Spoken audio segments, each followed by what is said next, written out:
एक दिन बादशाह अकबर अपने घोड़े पर शाही बाग की सैर के लिए गए। बीरबल भी उनके साथ ही था।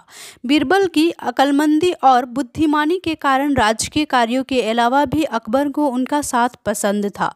हरे भरे बाग में टहलते हुए अकबर की नज़र जब अपने घोड़े पर पड़ी तो उन्होंने बीरबल से फरमाइश कर दी, बीरबल हमें हरे रंग का घोड़ा ला कर दो। अकबर की फरमाइश सुनकर बीरबल हैरत में पड़ गया। अकबर अक्सर विचित्र प्रश्न उसके सामने रखा करते थे। उन प्रश्नों के उत्तर वह अपनी बुद्धिमानी से बखूबी दे दिया करता था, लेकिन हरे रंग के घोड़े की मांग पूरा करना संभव नहीं होता भी कैसे? हरे रंग का घोड़ा तो होता ही नहीं था। वह कुछ ना बोला। बीरबल की चुप्पी से अकबर की फरमाइश आदेश में तब्दील हो गई। बीरबल, हमें तुम्हें 7 दिन का समय देता हूँ। 7 दिनों के भीतर तुम हरे रंग का घोड़ा हमारे सामने पेश करो, वरना तुम्हें पद मुक्त कर दिया जाएगा। बीरबल के पास हामी भरने के अलावा कोई चारा नहीं था। यह उलझुल कार्य सौंपने के पीछे अकबर का आदेश उसकी परीक्षा लेना था, वह समझ गया। इधर अकबर मन ही मन बहुत खुश हुए। उन्हें यकीन था कि इस बार बीरबल हार मान जाएगा।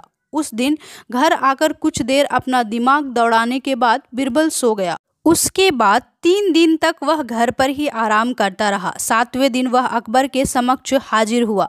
बीरबल को देख अकबर ने पूछा, कहो बीरबल, हरे रंग का घोड़ा तुमने ढूंढ लिया क्या? जी जहांपनाह, बीरबल ने अदब से बोला। तो फिर देर किस बात की, उसे फौरन हमारे सामने लेकर आओ। जहांपनाह, घोड़े के मालिक ने घोड़ा देने के लिए 2 शर्तें रखी है, बीरबल ने बोला। अकबर ने पूछा, कौन सी शर्तें?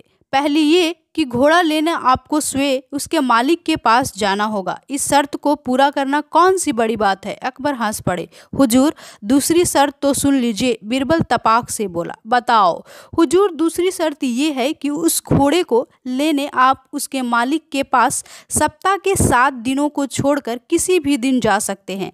ये कैसी उलझुल शर्त है? अकबर चकित होकर बोले। हुजूर, जब कार्य ही उलझुल है तो शर्त भी उलझुल ही होगी, मुस्कुराते हुए बीरबल बोला। अकबर बीरबल की बात सुनकर मुस्कुरा उठे। बीरबल को हरा पाना वाकई मुश्किल था, क्योंकि बीरबल बहुत ही अक्लमंद और बहुत चालाक थे। वे शातिर दिमाग थे और हर प्रश्न का उत्तर वे बहुत चालाकी से दिया करते थे। बीरबल अपनी चालाकी से अकबर का दिल जीत लिया और आखिरकार अकबर को हार माननी पड़ी। तो इस कहानी से हमें शिक्षा मिलती है कि हमें भी बीरबल की तरह अक्लमंदी से काम लेना चाहिए। धन्यवाद।